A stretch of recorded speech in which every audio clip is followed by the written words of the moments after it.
Hi and welcome to another LRCC Soundbite. Many years ago, Jesus said this: "You cannot serve both God and money."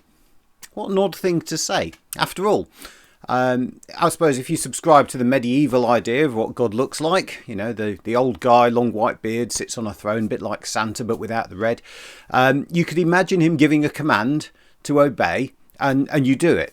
But money? Well, it's just a concept, isn't it? A way of distributing wealth according to how each person is perceived to deserve it.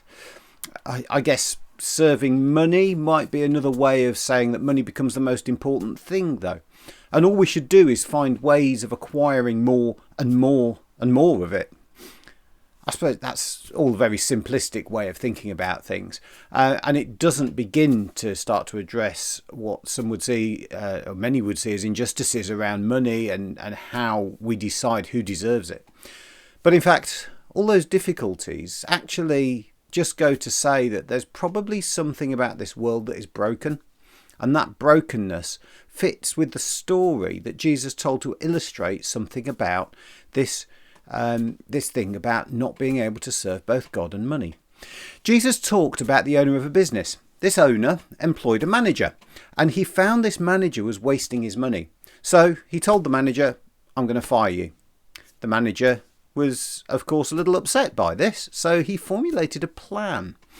What he did was go to the people who owed things to the owner of the business, and he told them to cancel part of the debt, to halve the amounts that they owed. The plan was simple. By doing these people a favour, he would have friends when he got sacked who would then be able to help him get started again. When the master found out, the owner, he congratulated this manager because he'd looked out for himself and got himself set up.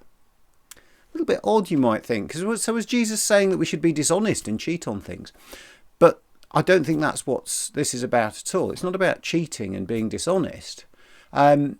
But as Jesus was talking about this story, he talked about how we live in this world according to the world that we find ourselves in. And in this world, things are broken. Justice and fairness are not everywhere. But it's a world we still live in. What's important is what we do while we're in this world. To do our best to bring those things like honesty and justice, working within this world's rules to bring about a better future. As Christians, we have confidence that our future is a never-ending life with Jesus in heaven. That's something available for everyone. Always feel free to get in touch if you want to talk more about that to me. It happens. The very fact that it can happen, that we can live forever with him, happens because Jesus operated within the rules of this world. But he brought something of heaven's rules with him as well. The world decided that Jesus had to die. God's rules said that if Jesus died, then that would make it possible for everything that you or I have ever done to be taken away, for us to be forgiven. From that forgiveness, that's where the invitation then to live forever with Jesus comes.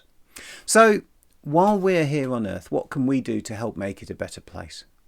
As we work within the rules of a broken world, how can we bring a better set of rules to help people and improve things for others? This week, why not try and do something unexpected for someone else? Maybe a neighbour, a friend, or maybe even just someone you don't know.